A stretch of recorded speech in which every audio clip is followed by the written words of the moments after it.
We bought this property about 4 years ago and we did a lot of renovations to the front house. And once we finished with that, we kind of looked to see the stables as the next challenge to try and convert it into something usable. The stables are over 70 years old and the previous owners built them with 3 horse stalls, and there was also a horse grain / sort of saddle area as well, which we've now converted into the kitchen. We were excited by the idea of maybe having goats in it. We did keep our chickens in it at one stage, and we also kept our equipment for veggie oil filtering for our car in this stall actually behind us right now. But we thought it would be an amazing place to call home because it already has an amazing solar passive aspect facing north, and we knew that with a really good builder we'd be able to make the challenge. But we really wanted to retain the history because the lady who used to live here, Nancy, the second female trotter to get her license in a very male-dominated industry, and also she was proposed to here with her husband Doug, so we thought it would be nice to sort of retain that history and just convert it into something a little bit more usable. There was, between the 2 houses, 2 tons of metal that made up an existing area which we pulled down ourselves. With the walls, we wanted to retain as much of the original stables as possible, but this did require a lot of additional work and engineering to make sure they wouldn't fall down. And as you can see, a lot of the walls aren't straight, so it meant for an extra challenge for our builder, Joel. The walls are a reverse brick veneer, which means that we have this nice thermal mass inside the house and have insulation and wrapping and weatherboards around the outside to help with the comfort.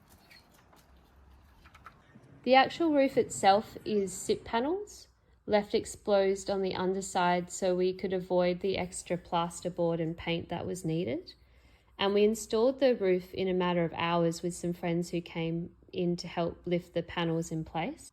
For the concrete slab, it was important that we were able to source a mix that had supplementary cementitious materials, otherwise known as SCM.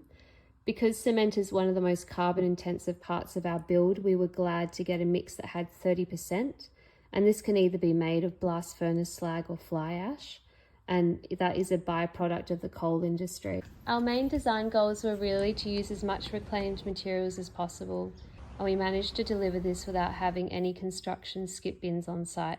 This forced us to be a lot more creative on how we reused our materials.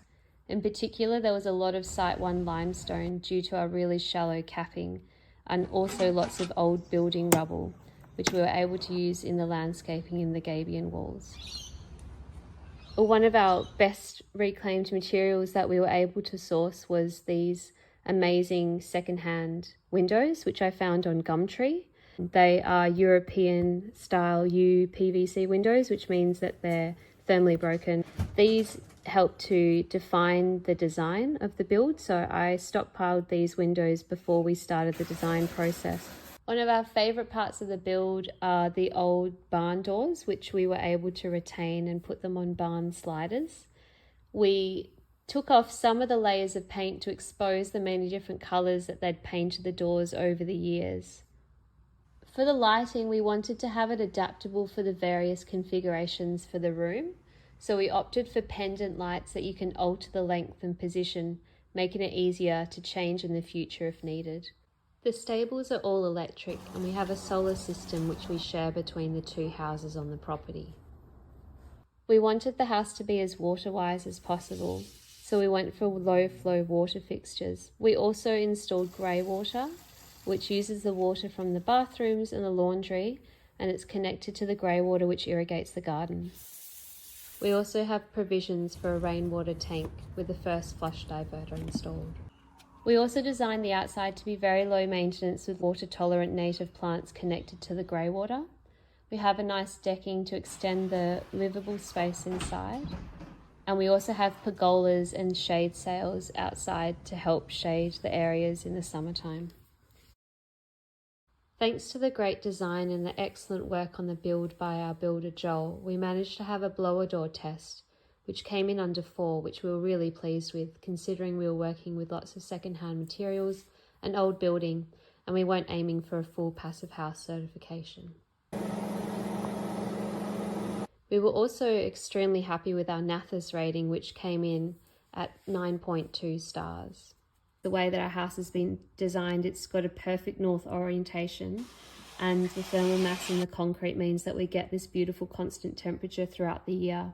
We track this through our weather station, which we have both an inside and outside sensor. We also engaged a talented friend of ours to paint the side of the house with a beautiful cockatoo design. And of course, we relied a lot on slave labour or help from our friends and family. We had a lot of late nights, early mornings and weekends painting, stockpiling, digging, doing all sorts of things to the property. So it was a really great labour of love. Chachinka?